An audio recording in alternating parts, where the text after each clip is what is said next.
അപ്പോൾ നമുക്ക് നമ്മുടെ വീടിൻ്റെ അകത്തളങ്ങൾ സ്നേഹാലയങ്ങളായി മാറണം. ഏറ്റവും അധികം സ്നേഹം അവിടെ അനുഭവിക്കാൻ കഴിയണം. സ്നേഹം എന്നുള്ളത് നമ്മുടെ കുട്ടികൾ നമ്മെ സ്നേഹിക്കുന്നില്ല എന്ന് നമ്മൾ പരാതിപ്പെടുന്നുവെങ്കിൽ നമുക്ക് അങ്ങോട്ട് കുട്ടികളെ സ്നേഹിക്കാൻ കഴിയുമ്പോൾ മാത്രമേ അത് തിരിച്ചു കിട്ടൂ. സ്നേഹം എന്നത് കൊടുക്കുകയും വാങ്ങുകയും ചെയ്യേണ്ട ഒരു വികാരമാണ്. നമ്മൾ എത്രത്തോളം അങ്ങോട്ട് കൊടുക്കുന്നുവോ അതിനനുസരിച്ച് മാത്രമാണ് അത് തിരിച്ചു കിട്ടുന്നത്. അതുകൊണ്ട് നമ്മുടെ ഇണകളെ സ്നേഹിക്കാൻ നമുക്ക് കഴിയണം, നമ്മുടെ മാതാപിതാക്കളെ സ്നേഹിക്കാൻ നമുക്ക് കഴിയണം, നമ്മുടെ കുട്ടികളെ സ്നേഹിക്കാൻ നമുക്ക് കഴിയണം. അപ്പോൾ മാത്രമാണ് അവരുടെ സ്നേഹം നമുക്ക് ഇങ്ങോട്ട് തിരിച്ചു കിട്ടുന്നത് എന്ന് നമ്മൾ അനുഭവത്തിലൂടെ മനസ്സിലാക്കുകയും ചെയ്യുന്നു. അതുകൊണ്ട് സഹോദരങ്ങൾ, നമ്മൾ ആലോചിക്കേണ്ടത് ആ നിലക്കുള്ള ഒരു സന്ദർഭം നമ്മുടെ വീടിൻ്റെ അകത്തളങ്ങളിൽ സ്നേഹപൂർണ്ണമായിരിക്കുന്ന സന്ദർഭം. ഇനി നമ്മൾ ആലോചിച്ച് നോക്കൂ, എല്ലാവർക്കും ആവശ്യമുള്ള ഒരു കാര്യമാണ് അംഗീകാരം, പരിഗണന. നമ്മളൊക്കെ പലപ്പോഴും പറയാറുണ്ട്, അംഗീകാരം ഉണ്ടായില്ല, എന്നെ പരിഗണിച്ചില്ല.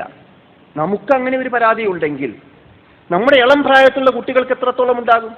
പ്രവാചകൻ സല്ലല്ലാഹു അലൈഹി വസല്ലം തിരുമേനി നമ്മെ ഓർമ്മപ്പെടുത്തിയല്ലോ, ചെറിയവരോട് കരുണ കാണിക്കാത്തവരും വലിയവരെ ബഹുമാനിക്കാത്തവരും നമ്മിൽപ്പെട്ടവരല്ല എന്ന പ്രവാചകൻ പറഞ്ഞു.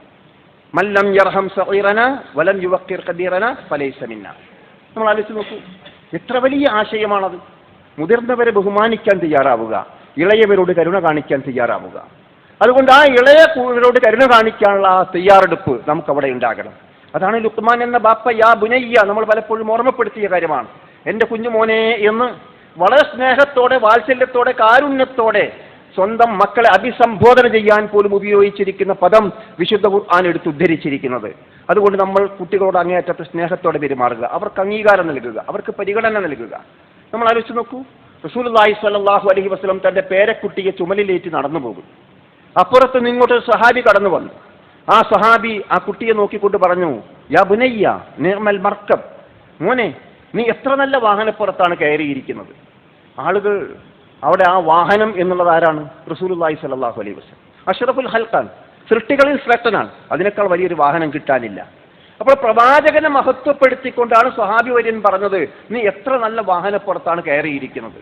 ഉടനെ തന്നെ പ്രവാചകൻ അവിടെ ഒരു വാക്യം ചേർത്ത് കൊടുത്തു. അത് മറ്റൊന്നുമായിരുന്നില്ല, നിഅമർ റാക്കിബ്, ആ വാഹനപ്പുറത്ത് കയറിയവൻ എത്ര നല്ലവൻ. നമ്മൾ ആലോചിച്ചു, എന്തിനാ അത് പറഞ്ഞത്?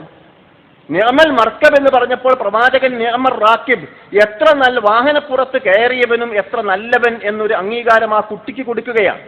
കാരണം ഇവിടെ പ്രവാചകനെ മഹത്വപ്പെടുത്തിക്കൊണ്ട് സ്വഹാബി പറഞ്ഞപ്പോൾ ആ കുട്ടിയെ ഒന്ന് ആദരിക്കേണ്ടതുണ്ട്, ആ കുട്ടിയെ ഒന്ന് അംഗീകരിക്കേണ്ടതുണ്ട്, അവനെ ഒന്ന് പരിഗണിക്കേണ്ടതുണ്ട് എന്ന് റസൂലുള്ളാഹി സ്വല്ലല്ലാഹു അലൈഹി വസല്ലം തിരുമേനി ആ സംഭവത്തിലൂടെ നമുക്ക് പഠിപ്പിച്ചു തരികയാണ്. അതുകൊണ്ട് അംഗീകാരവും പരിഗണനയും വളരെ വ്യക്തമായിട്ട് നമുക്ക് ഉപയോഗപ്പെടുത്താൻ സാധിക്കണം.